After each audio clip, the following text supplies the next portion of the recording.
Hello, my name is Tosca Bruno van Vijwijken and I work at the Transnational NGO Initiative at Syracuse University. I am undertaking today a brief interview with Jo Becker, the Advocacy Director for Children's Rights at Human Rights Watch. And Jo actually is also an alum of the Maxwell School. She pursued her master's in political science at Maxwell in 1993 and 94. Is that correct? That's right. Thank you very much for allowing us today to do a brief interview with you. This will be very helpful. My couple of questions are really about the nature of the challenges that you are facing when working in Human Rights Watch, which after all is a major human rights NGO. What is the nature and mission of Human Rights Watch for people who don't know? Well, Human Rights Watch is an international organization that really works to protect and promote human rights. What we do is we conduct in-depth investigations in the field to document a whole range of human rights abuses and then try to shine a spotlight on those violations by using the press, by publishing reports, by bringing public attention to these issues, and then devising effective advocacy strategies to engage with policymakers, whether it's at the United Nations or individual governments or private corporations, to really change these practices, to stop abuses, and to bring into place policies that will enhance the human rights of individuals. I see. So I hear you say there's a lot of investigation involved and there's a lot of advocacy involved. Exactly. We're primarily a research and advocacy organization. Mm-hmm. How did you personally first become interested in what one might call transnational activism? Mm-hmm. I became interested in international issues when I went to an international school in Western Canada. It was called Pearson College, and I went to school with 200 students from 60 different countries.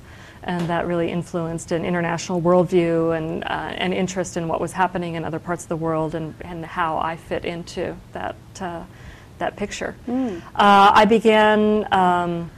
was an activist in college as an undergraduate, and began working for NGOs after college, initially on peace, justice, and conflict resolution issues, and ultimately with Human Rights Watch on children's rights issues. I see.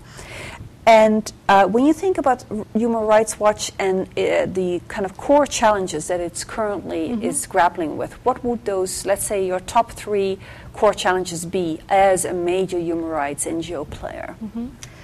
Human Rights Watch has always been international in scope, but it's also been traditionally U.S.-based. So one of the challenges we're facing right now is how to effectively internationalize, to really expand our presence in other parts of the world, and to engage more effectively in dialogue with policymakers outside of, say, Washington or Europe, where we've had, traditionally probably the strongest advocacy program. So we're opening new offices in different parts of the world, in Tokyo, Johannesburg, Nairobi, Delhi, and really trying to think strategically about where do we need to place new researchers, where do we need to place new advocates, communications specialists, to really make sure that we are talking with all of the folks that have influence over human rights. So I think internationalization is one of our challenges. A second challenge is, governments don't like being accused of being human rights abusers. Right. And there is, pushback that we're experiencing at the United Nations, for example, where governments are very resistant to creating new mechanisms that will really put their practices up for scrutiny. And there's a bit of a backlash by some governments that have poor human rights records that make it difficult to advance the human rights agenda within the United Nations, for example. So trying to figure out how to maneuver in that kind of environment is a challenge. And I guess a third challenge is simply how do we remain as effective as possible? How do we ensure that our strategies are appropriate for the issue that we're working on, that we're engaging with the right partners, that we're really using the right points of leverage to make change? Are we being as smart as we can be?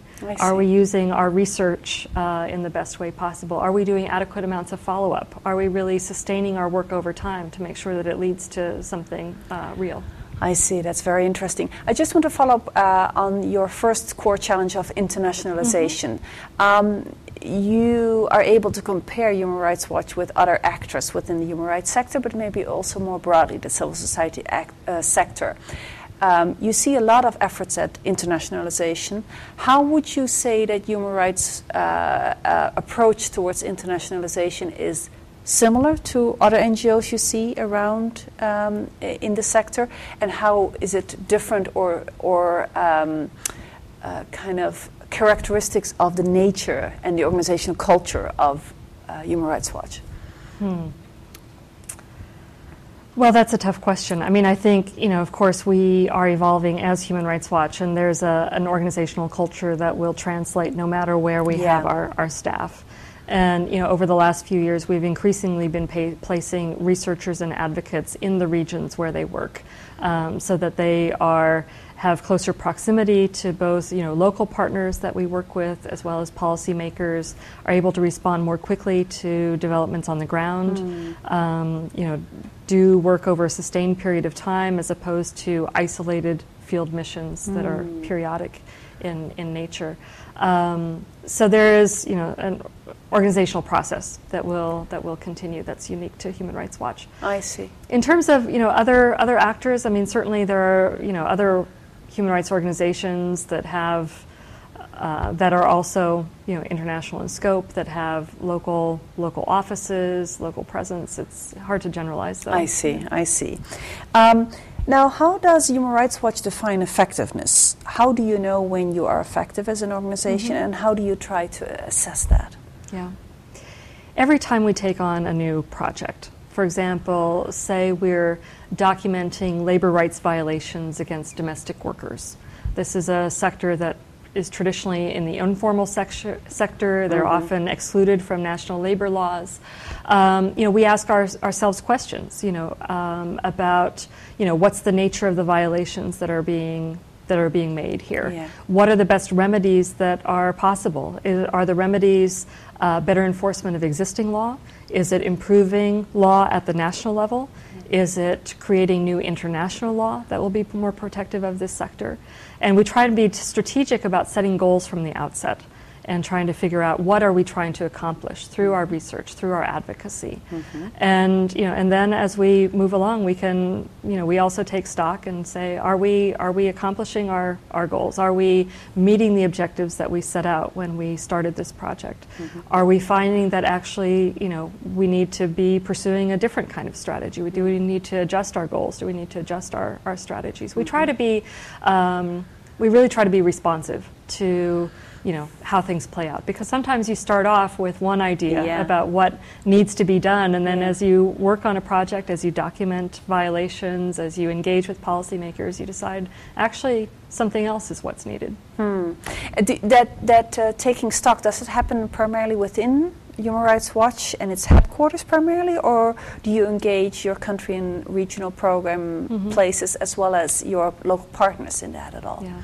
It's a combination. It's large. I'd say there are three. Well, part of it is internal.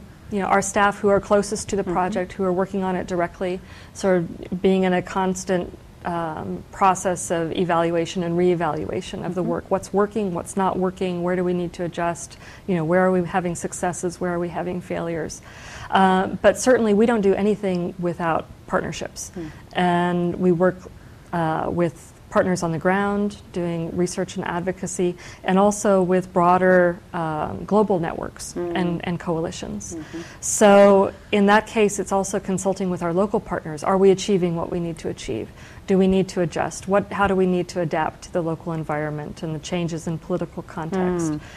And then also with our broader partners, we, global coalitions or networks, we do the same thing. We talk about, how are things going? Are we making progress? Do we need to adjust? So it really happens at multiple levels. Exactly. Yeah. My final question is, what leadership skills would you say, and both formal and informal skills I'm thinking about, would you say are crucial to being an effective leader in Human Rights Watch? How do you define what it means to be a good leader in your organization? I think several different elements would be key. One is expertise, really knowing the topic that you're working on, having a solid grasp of the human rights violation that we're trying to address, and being able to be seen as an expert in the field. Secondly is a sense of strategy. Knowing, okay, here's the problem, not only identifying what the problem is, but how can we address the problem? And one of the things that I really value about Human Rights Watch is the fact that we have people who are very creative and committed about really trying to figure out all the possible approaches to remedy a human rights situation. And then third, I think, is communication skills. We have to communicate at so many levels. We have to communicate with victims when we're soliciting testimony. We have to communicate with our partners in the field to develop mutually beneficial relationships. We need to be able to communicate our issues and our recommendations to policymakers, whether it's ambassadors at the UN in New York or ministers of, foreign ministers or defense ministers at Capitol, or CEOs of private corporations. So I would say those are the three key things. The three core leadership skills. Well, thank you very much. This was very useful. You're welcome. It's my pleasure.